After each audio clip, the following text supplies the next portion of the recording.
welcome to the MessianTics podcast, a podcast about all things Messianic Judaism.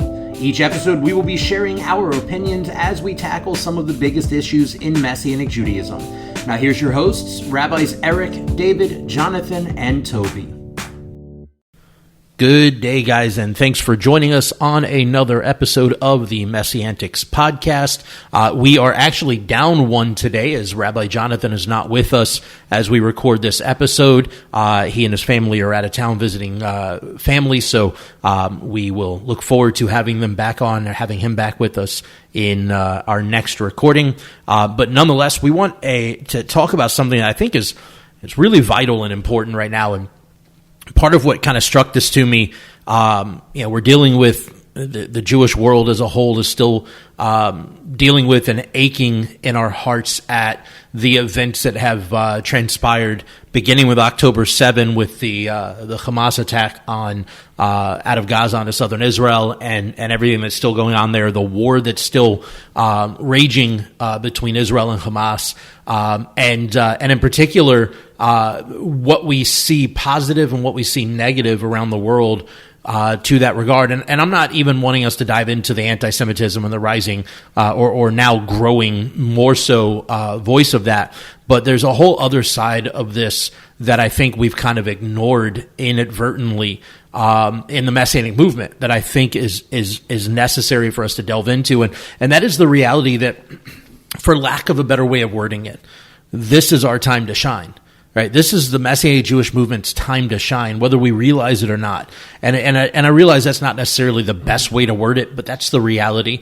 Because what we've noticed in the world around us is that, for the most part, obviously they're outliers, but for the most part, the Jewish world has come together in unity like we've really never seen before, and really powerful ways. I mean, just the response to the IDF calling up reservists. They've had 150+% response, right? So if they called up 100,000 people, 150,000 came and responded to that call and are fighting. Now, they've called up a lot more than that, but nonetheless, just we see that, and that's across the board. That's secular, that's religious, that's Orthodox, that's everybody that has responded to that call for reservist call up.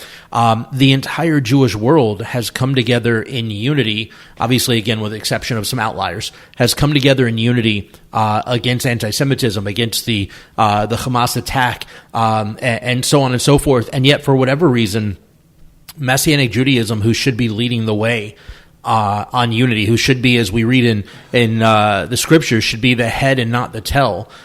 Yet, for whatever reason, we are not leading the way on that. And so today we just wanted to kind of delve into that conversation.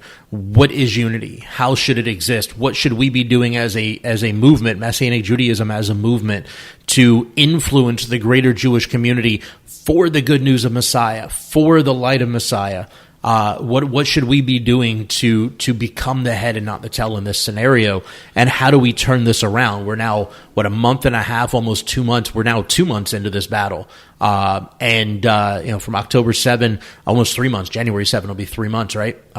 And so we have not really pressed into the precipice of what Messianic Judaism could be doing for Mashiach, for the kingdom, in the midst of this crisis. So we just wanted to kind of toss that one around and dialogue on it some, and hopefully it's a blessing to you, and I hope that you'll dialogue with us some in comments through as you listen to this episode, and let us know where your thoughts and heart is on this matter. But with that said, I'm going to kind of toss that softball out there and let Rabbi Eric or Rabbi Toby take a swing at the pitch, and we'll go from there. Well, I wanted to say, as we get into this, that there have been some events within the greater Jewish community. For instance, in Washington, D.C., they had somewhere between 350 and 500,000 Jews from all backgrounds, all branches, gathered together to stand with Israel. And there have been Stand for Israel groups and rallies around the nation where Jewish people have got together to do things. But we really haven't had a messianic response in that way. We've joined with others, but again, we have something that that the greater Jewish community doesn't have, and that's Yeshua. And we have to acknowledge that there is a difference between us. While we're part of the greater Jewish community, we're a unique part because of our faith in Messiah Yeshua, our belief in him as the light of the world, as the restorer of the nations, as all of the things that he is. And yet we're not, as a movement, joining together to do things in unity. For instance, I've seen 3 different letters that were sent out on behalf of the Messianic movement. One was by the UMJC and several other organizations. One the MJA did, and then there was a third one by Tikkun, which I think Tikkun may have been a part of one of the other letters also. But I don't understand why we didn't have one unified letter standing for the statement of the entire Messianic Jewish movement in response to this. We should have been able to do that. The greater Jewish community sent out letters on behalf of hundreds and hundreds of rabbis and organizations and synagogues. We should have been able to do that. And part of the problem, as I see it, for instance, in our tomorrow I'm having, and whenever you listen to this, know that tomorrow will probably already have happened. But, yeah, and this is recording specifically for context, recording on December 27. Right. So, but tomorrow I'm meeting with a pastor of a church that recently held a Stand With Israel rally in a neighboring community, and they invited the traditional Jewish community, but they did not invite the Messianic Jewish community to be part of that event. And this event was held by a group, sponsored by a group named CUFI, or Christians United for Israel, which by their nature in their planning, they leave Messianic Jews out of their events because they don't want to offend the greater Jewish community and lose access in Israel and different things for political reasons. But one of the reasons they can get away with doing that is that the Messianic Jewish community is fractured in ways that we shouldn't be, and therefore we don't have a united statement, a united stance that would force in ways the Christian community to see us as the answer instead of an afterthought. And so I'm meeting with the pastor to discuss why they left as a congregation. Do you realize that it's anti-Semitic to leave Messianic Jews? You can be anti-Semitic only to Messianic Jews and still be anti-Semitic. If you leave us out as if we don't exist or aren't there or are unimportant, there's an anti-Semitic level to that. But part of the reason I think that exists in the way that it does is that we as Messianic Jews are not unified. And by unified, I don't mean we have to be all part of the same organizations. I think that there should be and are reasons to have different organizations, just like there's reasons to have different restaurants. You know, sometimes I want a steak, sometimes I want Italian food, sometimes I want a fish meal, sometimes I want Mexican food. And each one of those provides a different flavor and a different sustenance, but it's all food. And so I'm not saying that we shouldn't have different organizations. I think each of the organizations provide a sustenance to the movement. But I think that as those organizations, we should be able to get together on important issues and speak as one voice into those matters. You're meeting with this guy to probably, I'm assuming, to educate him on what kind of who we are, why it's important to include Messianic Jews as part of the greater Jewish community and the believing community. Did he? I don't know how much you've talked to him. Did he? Was this out of like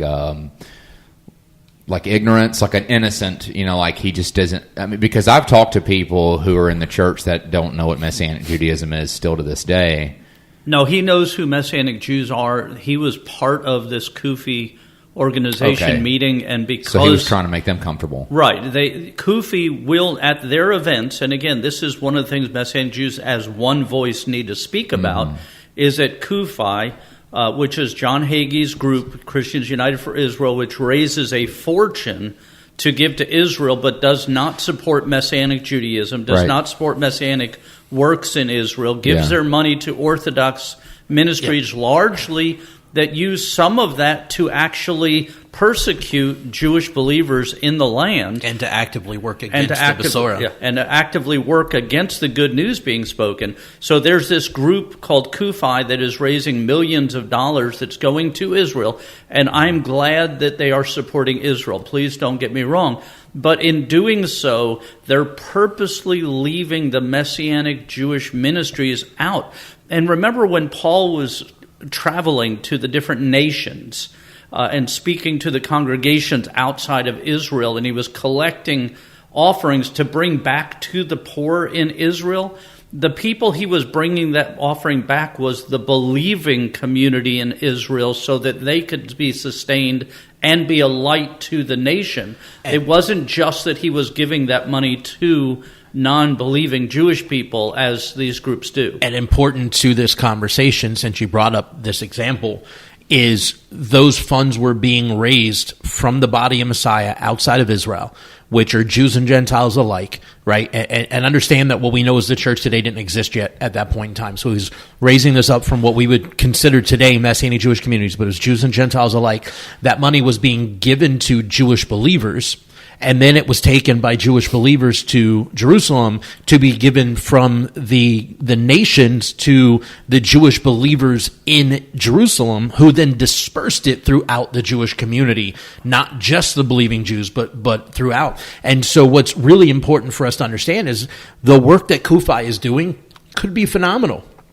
It could be amazing, but it falls tremendously short in the fact that they intentionally leave the Jewish believing community, the Messianic Jewish community, out of the conversation, out of the kind of process and order. Because if it were being done in a biblical example, and I'm not saying this is the only way, but if it were being done in a biblical example, they would be raising those funds, giving them to Messianic Jewish organizations who would then distribute through Israel. And they're not. But what they're also doing is they're cutting us off at our knees, because this is a point in time where the body of Messiah as a whole, which includes the church, should be looking to Messianic Judaism to be that in-door, to get that foot in the door of the Jewish community, to be able to shine the light of Messiah to the Jewish community at a point in which the entire Jewish world is broken, is heartbroken, is in pain and anguish, is suffering, realizing that what's happening in Israel is only happening to Israel because they're Jewish.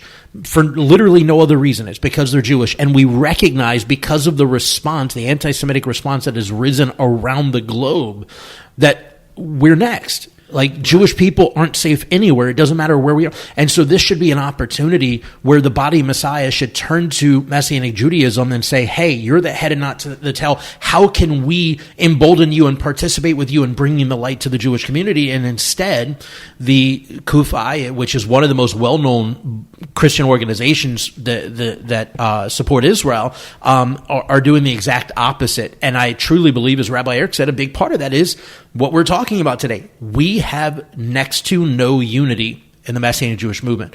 One of the most impressive things that I've experienced in the Messianic Jewish Movement was Jewish Voice Ministries' Messianic Leadership Roundtable.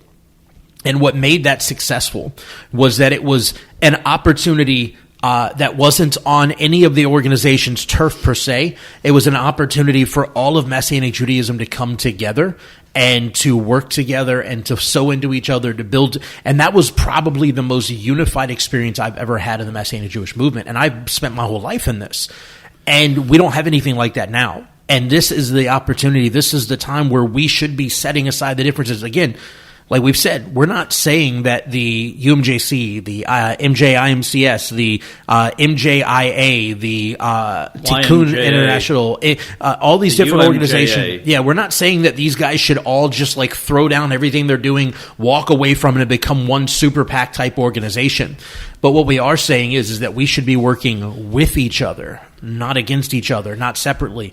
Rabbi Eric brought up this statement that was made by the MJ, and then another one made by members of UMJC and Tikkun and Jews for Jesus and Chosen People Ministries and a few others, and then a whole other one made by Tikkun. And like, why are we making multiple state. Why are we not coming together and going, the Messianic Jewish movement as a whole stands against this? Here are our reasons, and here are the signers, which are representation of all of the organizations. Right. It's not like it used to be where you'd have to wait on the mail to deliver things and stuff. We have email and systems now where we can get a letter signed by everybody in minutes and distributed out. And again, I'm not against these different organizations. We appreciate each one for what it does and who they are.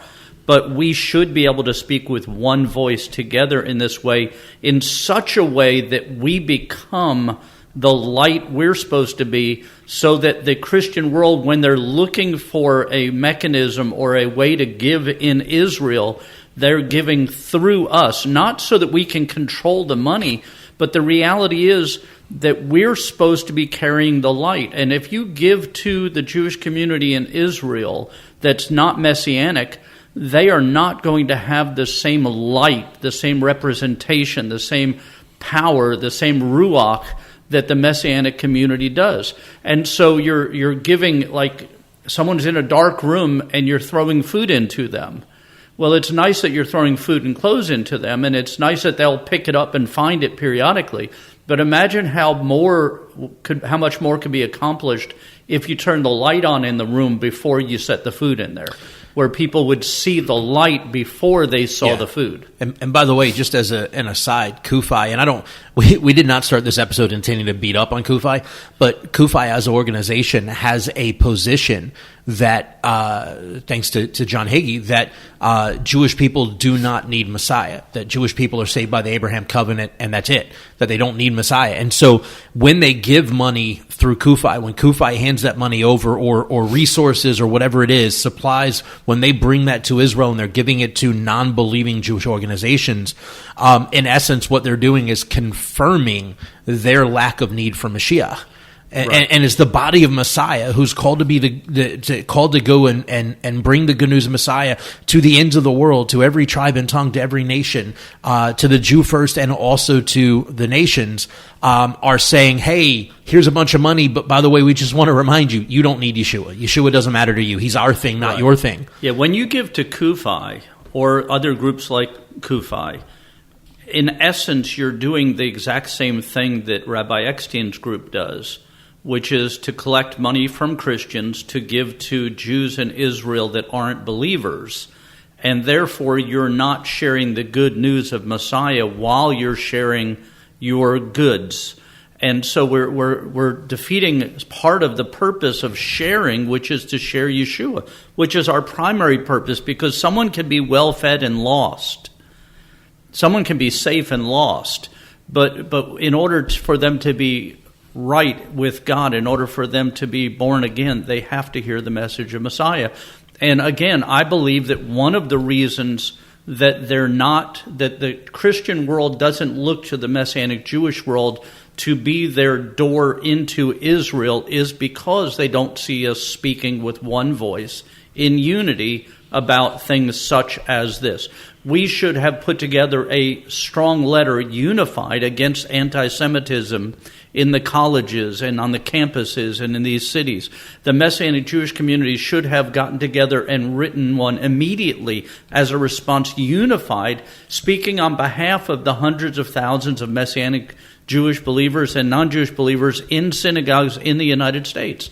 We should have responded to October 7th in unity. We should have done what many others did, including Rabbi David's congregation, our congregation. When this happened on October 7th, immediately I posted links to different organizations led by believers in Israel that people could make donations to, where that funding would go directly to them, and 100% of it could be used for those in Israel. So the problem with Kufi isn't anti-Semitism as much as it's bad theology. I mean, that is what it is. I think it's bad theology rooted in a spirit of anti-Semitism. Well, yeah, but I don't think that the people that... Correct. The Christians and the people at church and John Hagee and those guys, and I knew a guy who was... I didn't know him really well, but at one of the congregations I attended over the years, the rabbi there knew a guy who was connected with John Hagee, and I mean, he. I mean, I didn't know him personally, but I mean, he seemed like a great guy who loved God. But he didn't really talk a lot about that. But it's, you know, he wasn't anti-Semitic. He loved Israel. But there's this. I don't think the people that give to Kufi and the believers that do that, like from the church, the Christian church, I don't think that they view it as it is anti-Semitic. It is. It's like a antichrist spirit almost. Yep.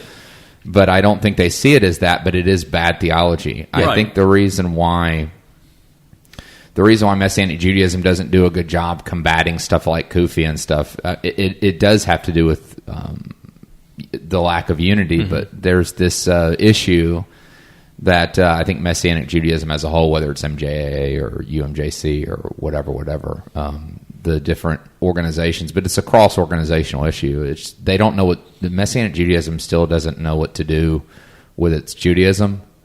And what do I mean by that is, like, for instance, and I'm not going to name the congregation, but there was one congregation, and every now and then, you know, I'll check out other Messianic congregations' websites and stuff and read about their statements of faith and things like that. And this one particular one came across, really struck me the wrong way, because they said, we do not, and I'm paraphrasing, but they basically said, yes, we are a Messianic Jewish congregation. We do not see ourselves as a better type of Judaism. We do not see ourselves as more authentic and more, and I'm just like, what? What do you mean? You're not, I don't mean it like you're better because God picked you and liked you more, but are you kidding me? Like, you have the Messiah, you know the Jewish Messiah, you've accepted Yeshua as the Messiah, you have the Spirit indwelt in you, you have every heavenly blessing. It's a completed form of Judaism, but you're parking yourself with the rest of Judaism. So, and it's like, do I understand what they're doing? I understand it. Now, you can understand something. That doesn't mean you have to like it or agree with it. I understand what they're trying to do. They're trying to kind of be in solidarity with the rest of the Jewish community, but what they're doing is they're lessening they're cheapening the power of God and by saying, well, yes, we're Messianic, but hey, we're no better than you guys. I'm like, yeah, you are. You're way better off. You're way better off. Right, and this goes exactly. Or at least you should be. No, but you're way better off. Right, this is exactly what we're talking about, and I'm so glad you brought this up. They don't know what to do with their Judaism. Right. It's not parked in the right place in their heart. So they're like, it's almost like they're saying, and I'll let you say something, but it's almost like what this particular congregation said, oh, so what you're saying is, it's you're equating salvation in Yeshua with your Judaism, when salvation in Yeshua the Messiah, even Paul said, man, my Judaism is garbage compared to the exceeding knowledge. That doesn't mean Judaism's garbage, but Paul's saying if I have to pick one. So there's Messianic Judaism still, you would think they would know what to do with their Judaism, but they don't. And we see that in treatment of Gentiles, and we see that in statements like, oh, we're no better. No, conservative, keep doing your thing. Keep being lost. Yeah, we in the same way that, and Rabbi David mentioned this on a program, an episode a while back, but in the same way that we feel, and why I mean not us, but the movement as a whole still feels like when somebody says, oh, you're Jews for Jesus, that we have to almost apologize and preface that.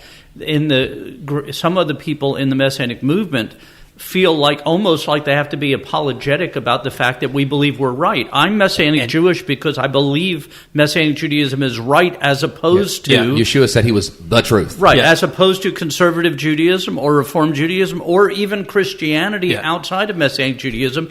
If I believe conservative Judaism was right, I'd be conservative Jewish. And if I believe that Christianity outside of Messianic Judaism was right about everything, I'd be a pastor. I wouldn't be a rabbi. But we need to quit apologizing for that, and we need to unify about the fact that we have a message. And Rabbi Toby said earlier that Kufi and them aren't intentionally being anti-Semitic, and I agree. I think that the people that are giving to Israel, love the Jewish people. But there is a form of anti-Semitism that says, I love you, but not enough to share Yeshua with you. Right. I love you enough to do this. And I saw a post earlier today on Facebook, and it was the Terminator, Arnold Schwarzenegger, and all it said is, this is how we must share our faith with the unbeliever. And it was him saying, come with me if you want to live. Right. And that's such a strong statement that we need to understand. And when people give money to Kufi or to Wings of Eagles, Eckstein's group, the International Christian and Jew Foundation, whatever those different groups, they have to know that they are giving sustenance, but they're not giving Messiah. That they're, if somebody is lost and out in the middle of the water and they're bobbing up and down and they're going to drown, and you drive out with a boat and you throw them a life preserver and then you drive your boat off and leave them in the middle of the water, you didn't save them. You didn't give them what they needed to be saved. You just extended their life for a period of time. Right. And when we're giving to these groups like that, people are just sustaining their life. They're showing, I love you enough to feed you, but not enough to share Yeshua with you, which ultimately, if you want to live, come with me, has to be our message. Right. And I think that when I think of what I was saying earlier about the lack of unity in Messianic Judaism and how that connects to what we're talking about with Kufi and all that. Again, the elephant in the room is Judaism itself. Yeah. Identity becoming idolatry. Yeshua, some of these really orthodox and observant leaning Messianic congregations, they treat Yeshua like he was they put him on the level. It's just my perception. They treat him like he's like Rashi or Rambam. He was just a good teacher. Yeah, he was a good teacher. I'm not saying that's what they believe, but that's how they treat him. Like he was just another really great guy. I'm like, no, he was a good teacher. But he also said he was God. He also said he was the truth. And there's so many scriptures, and we don't have to go into it, but just even Paul said in Romans chapter 3, he said, are we Jews better off? No, we're not. So if that's the case, then the message in Messianic Judaism doesn't need to be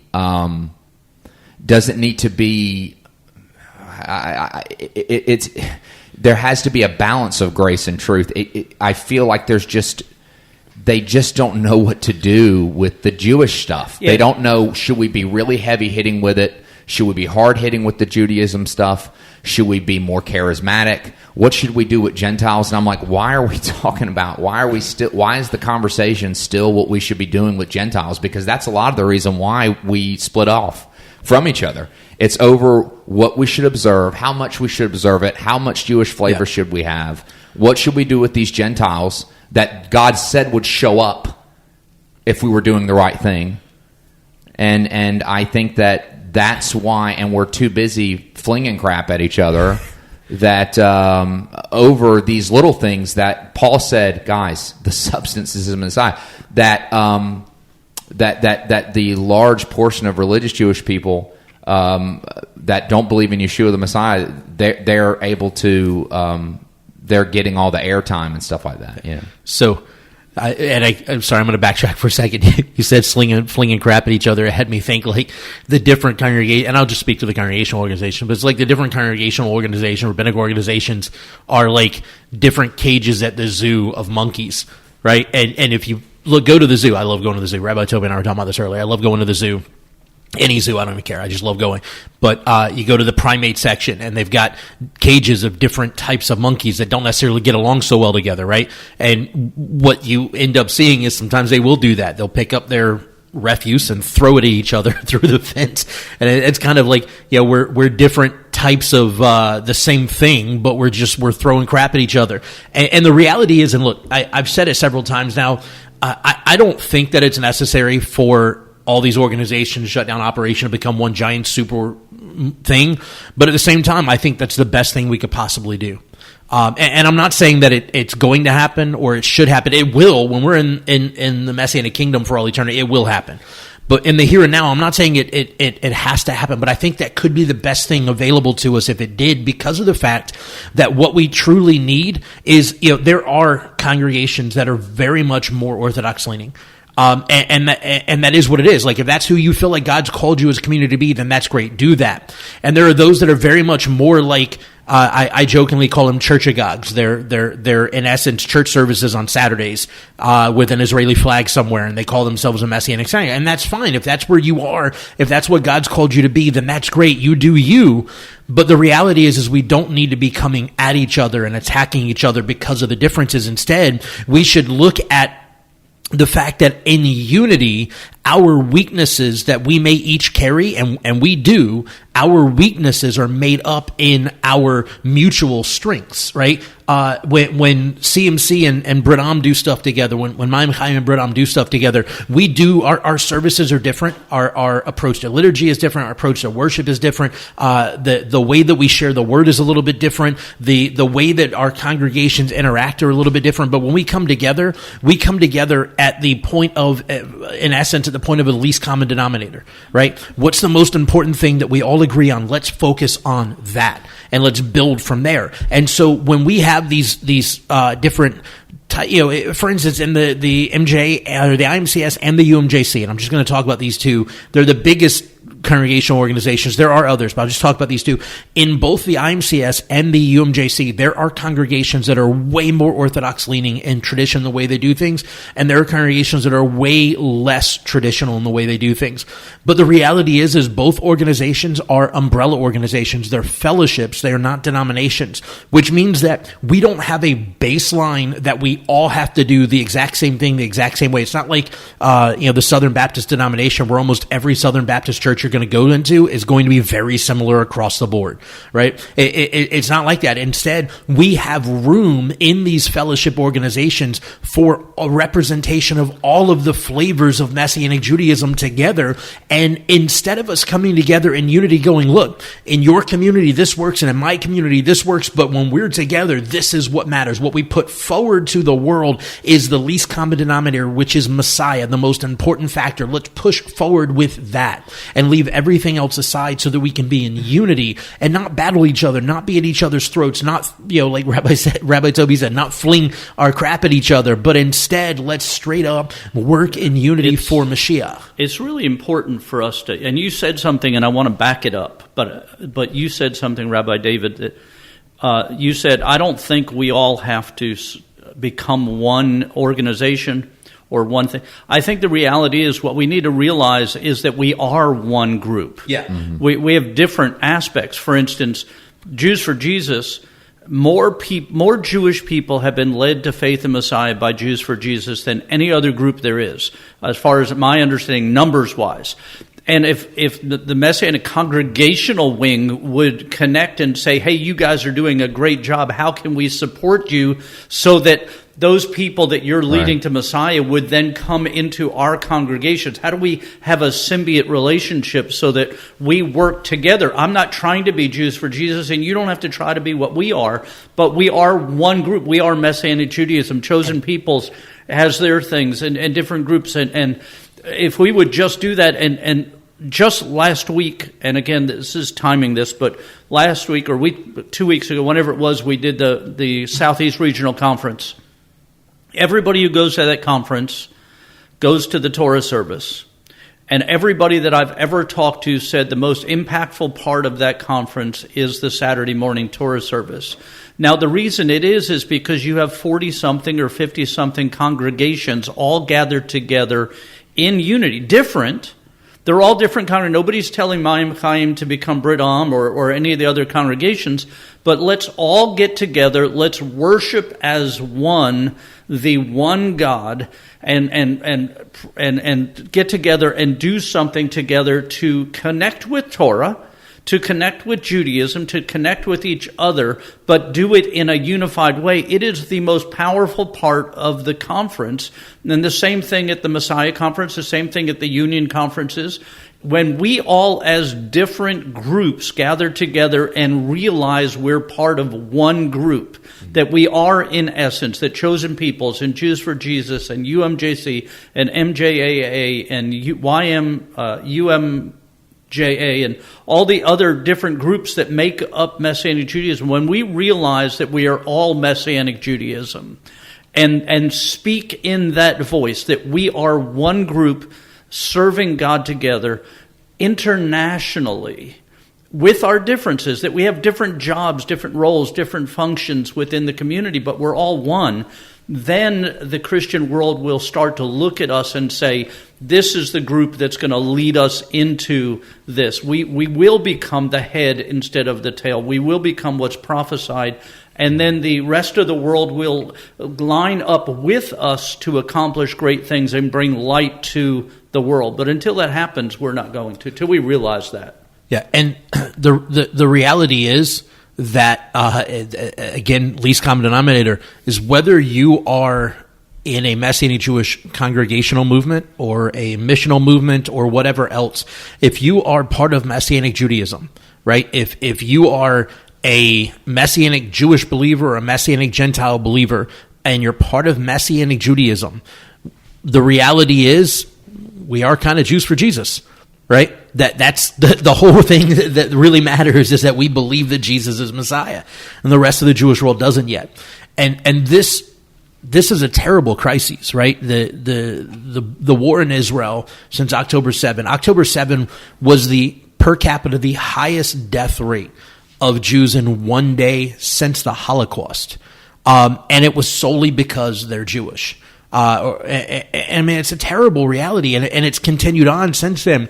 And this isn't to lessen the lives of Palestinians that have been lost either, because there are innocent Palestinians that have lost lives as well. And as a Jewish believer, forget being Jewish, as a believer, I mourn over the fact that there are evil humans in Hamas that have died.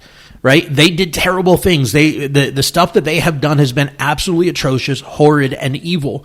But they died not knowing Mashiach. Right? And that's the thing that bothers me the most. But here's the thing is, we are so divided. We are so broken. We are so all over the place that the Christian world and the Jewish world look at us last.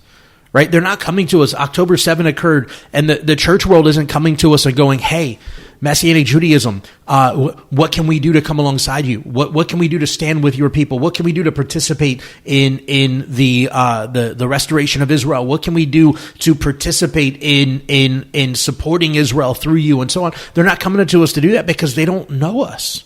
They don't know us because we don't have a unified voice. Right? John 17, Yeshua's final prayer.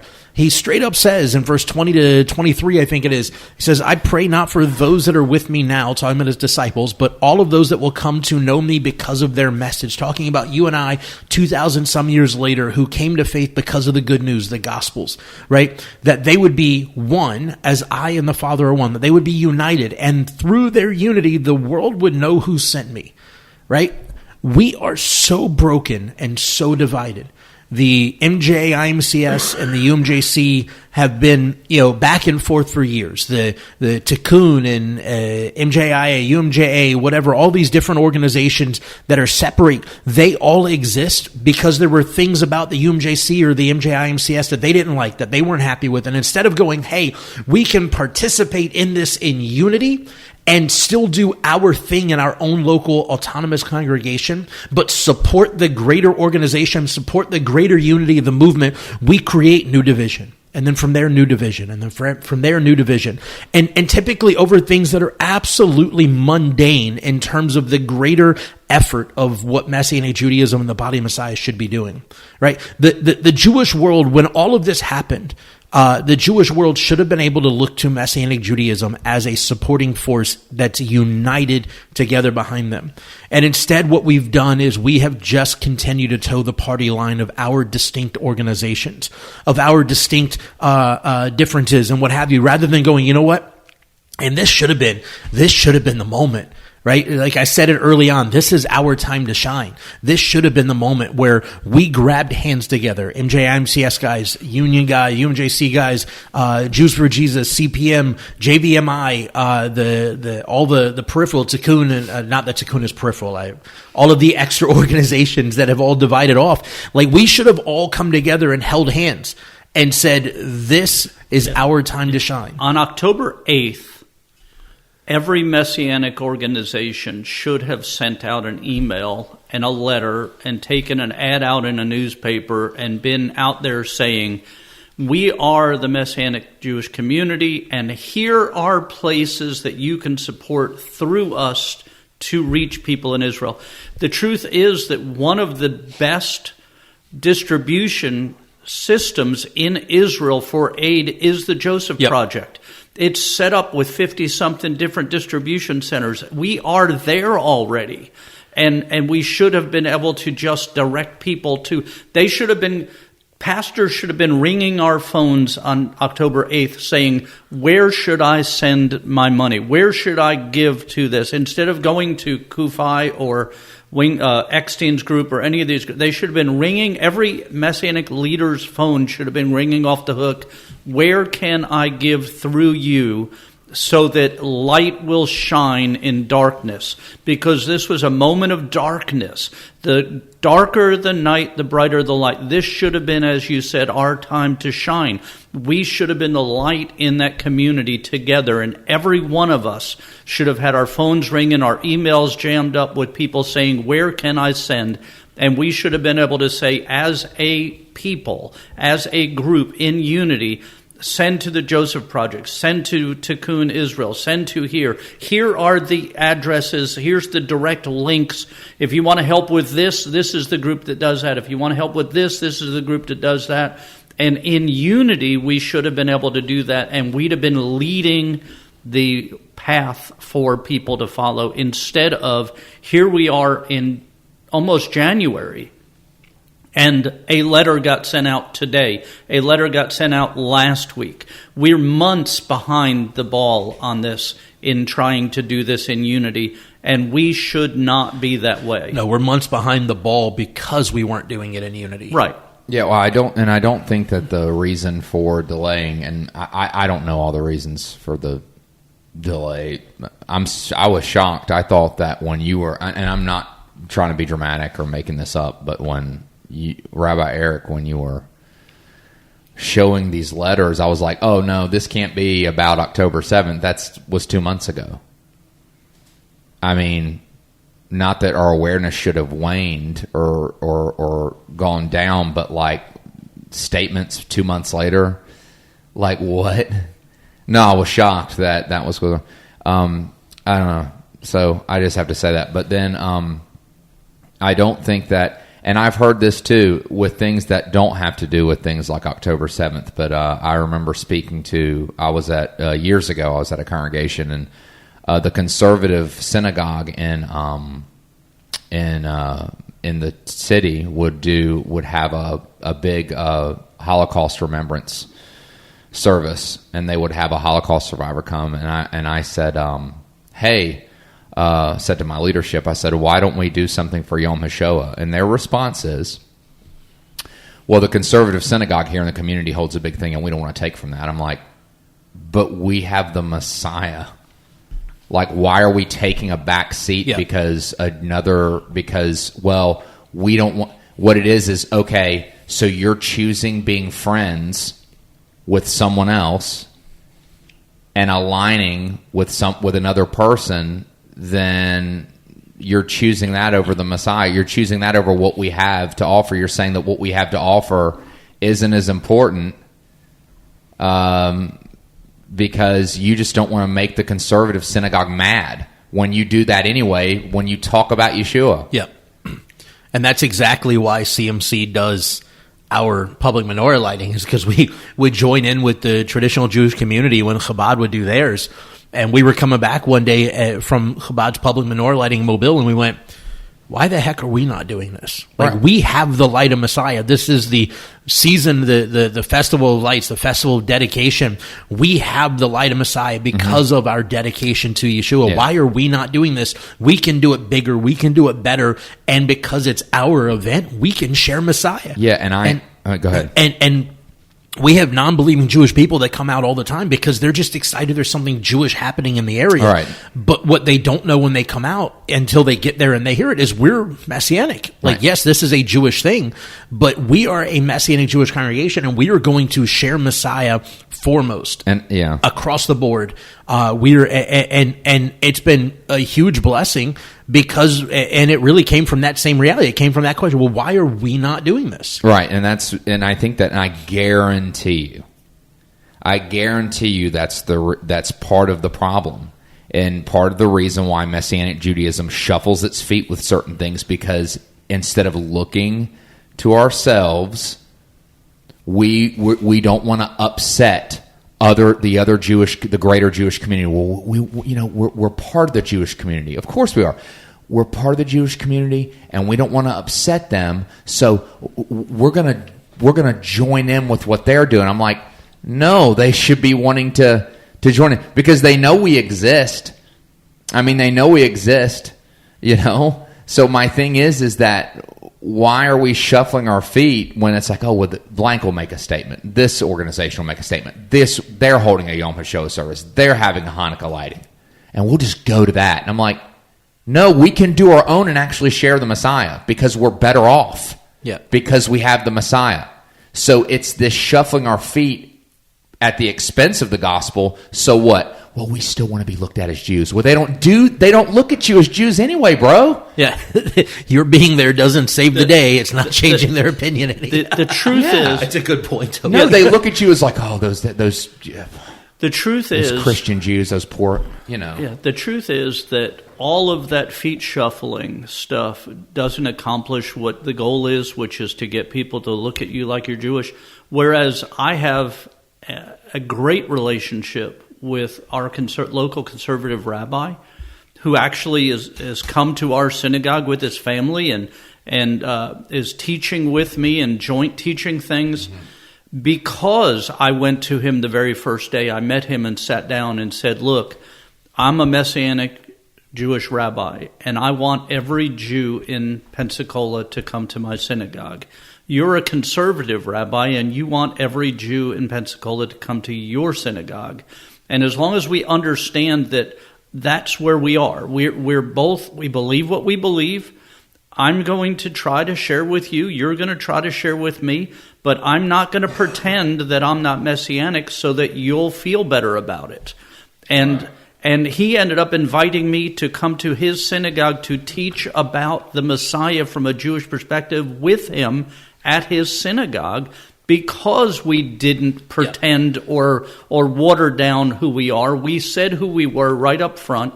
And because of that, he looks and says, we're Jewish. Not in spite of that. We're not hiding it. We're not pretending. We're not trying to get in under the radar. We're not doing any of that.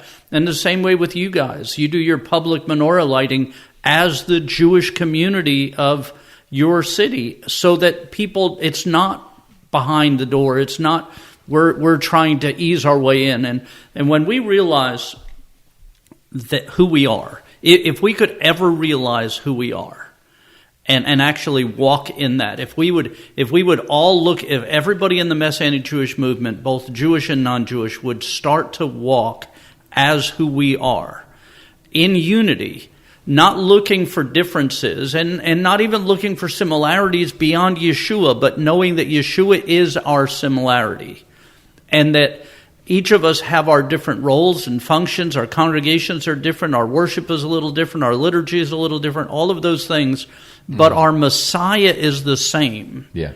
When we did that, when we get there, we will speak with the voice of millions and become the light we're supposed to be to lead our people. Yep. Just to reiterate this, the reality is, it doesn't matter how we apply Torah to our lives.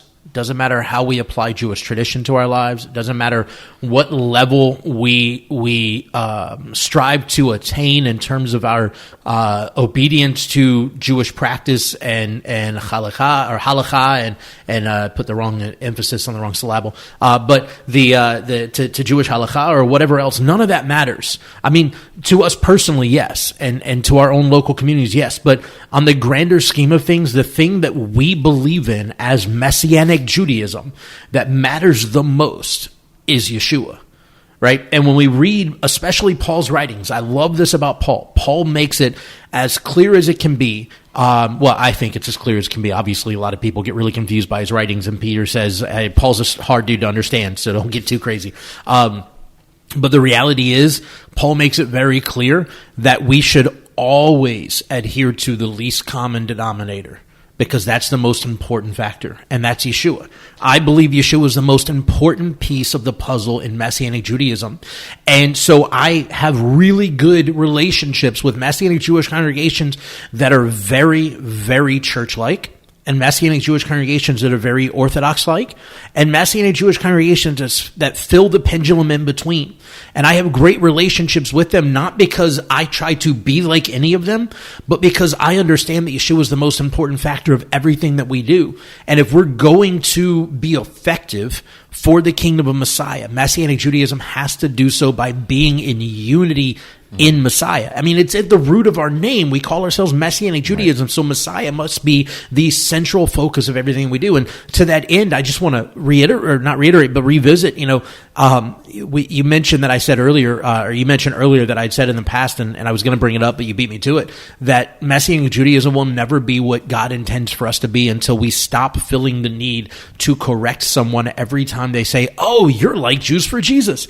I go to the grocery store and somebody says, oh, you're Jewish. I thought I was the only Jewish person here. No, we start talking and they find out I'm a Messianic. Oh, so you're like Jews for Jesus. I don't feel the need to go, no, I'm not. They're missional and we're congregational. They're this and we're that. I don't care about all of that. Yes, I am like Jews for Jesus because we are all Jews that believe in Jesus, and that is awesome. We're in this together. We are Messianic Judaism, right? Messianic Judaism will not be what it's supposed to be, what God intends for us to be, till we stop feeling need to correct people when they call us Jews for Jesus.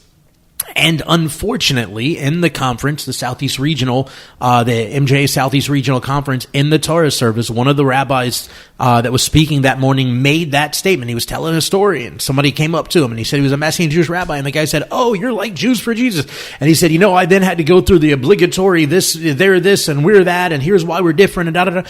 And that was a proud moment in his message. I'm like, no, that's not what you're reiterating. What I've already tried to hone in on with people is we need to be in unity. It's not us versus them. It's not rabbinic congregational organizations versus missional organizations. It's not MJA versus UMJC. It's not this or that. It is us together as one. We are all Messianic. And because we are all Messianic, the Messianic aspect of who we are should be the only thing that matters.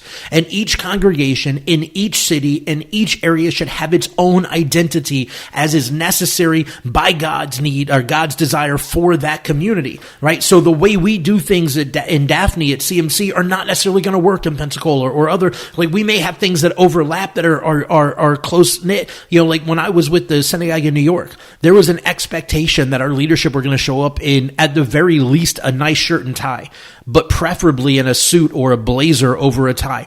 Preferably that was why, because in New York, that's the expectation. When you come to synagogue on Saturday, everybody's going to come dressed to the T's, right? In the church world, they'd say you're going to come in your Sunday best. Well, in New York, you're going to come to synagogue in your Shabbat best, right? But in Daphne, on the Gulf Coast, in a beach community, nobody shows up in their best. Nobody goes to church wearing their best for the most part, right? It's generally people at our congregation, you'll find everything from Rabbi Toby, sometimes in a 3-piece suit, all the way down to the dude that showed up in cargo shorts, flip-flops, and a t-shirt.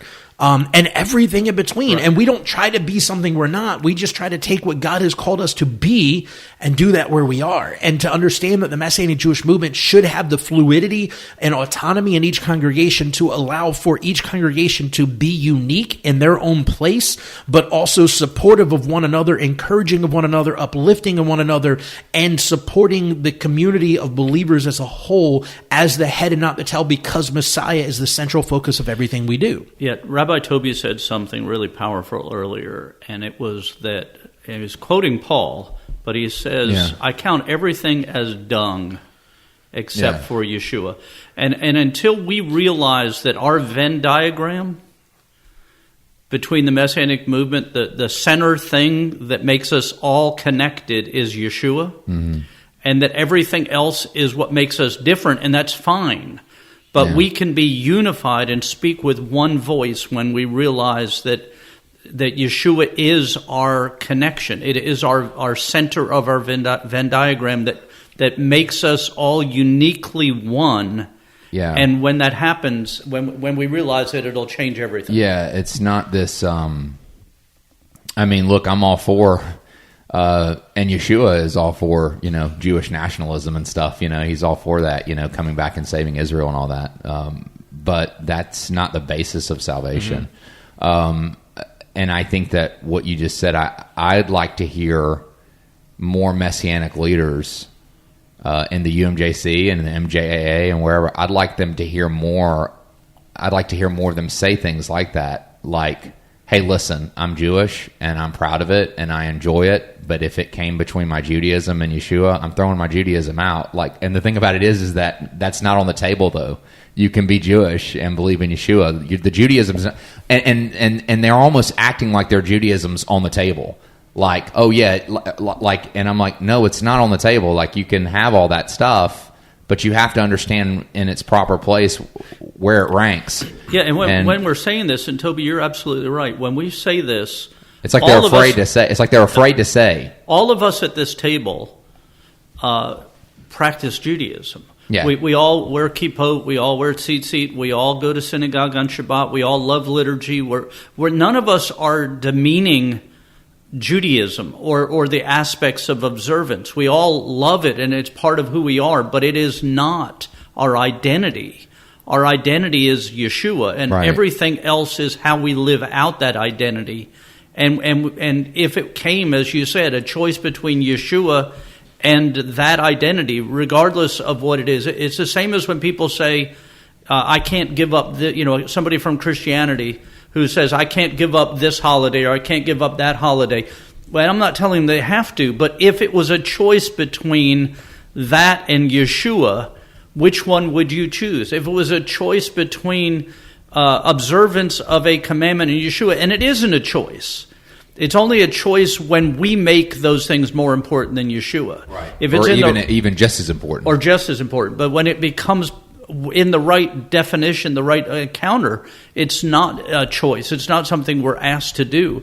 But we have to understand. And I want to make a T-shirt that has IAMCS, UMJC, YMJA, IMJA, Tikkun on it, and the Venn diagram with Yeshua in the center, where all of them connect, all of their bubbles connect in that one place, and say, this is the real. This is what we have to be. And that doesn't mean I'm going to become part of one of those other organizations that I'm not part of. But I am part of it, and they're part of me. I don't have to be an active member to realize that the people that are part of Jews for Jesus or Chosen People's Ministry or Tikkun or any of those other ministries or Zaki Shapira's Ahavat Ami or any of these, that we are connected through Yeshua whether I like it or not. Right. It's a reality. And I better get to like it because it's the truth. And the Bible says that, greater is he that is in you than is in the world. So my thing is that if greater is he that is in us, then, I agree with what you guys said, which is that we should be the foremost Jewish voice out there when things are happening, and not, well, let's digress and allow Chabad or blah, blah, blah community that doesn't believe in Yeshua. Let them speak on the matter, and we'll step in behind them for solidarity. I'm like, you do understand that greater is he that is in us. But what you're saying is, but we don't want to upset them, you see. We have to be very careful. I'm like, yeah, as careful as Yeshua was when he talked to the Pharisees, he was pretty careful, wasn't he? No, he wasn't. He was very honest about the condition of their souls. He was very honest about it. Anyway. Well, with that said, we really do pray that this conversation was edifying for you, and more so pray that it does, in fact, bring about a stability of unity in the Messianic Jewish movement, so that we as a whole can move forward with being the head and not the tail, and bless the Jewish world, bless the world as a whole with the truth of the light of Mashiach, of Yeshua, our Messiah. And we hope that you'll interact with us. Like, seriously, this was a spontaneous conversation that came from something that kind of had been working on our own hearts separately, that we wanted to have in dialogue on this particular episode, but we'd love to hear from you. So please comment wherever you see this, if it's on one of our social media posts or if it's on the podcast itself, wherever you're listening to it. Share some thoughts that you have with regard to this, and let's move forward in unity as a movement, you move forward in unity for Messiah, putting Messiah foremost above all else, so that our Jewish world and the world as a whole, Jew and non-Jew alike, will see the truth of the light of Messiah as the central focus of who we are. And let's stand today and moving forward, recognizing that this is Messianic Judaism's time to shine. Let's make sure that the Jewish world comes to know the truth of salvation in Yeshua, because Messianic Judaism, Jew and Gentiles alike within Messianic Judaism, are united for Messiah before all else. We'll see you guys later. Thank you for listening to the MessianTics podcast. Make sure to subscribe so you can be notified every time we drop a new episode. And be sure to follow and interact with us on social media at MessianTics Podcast.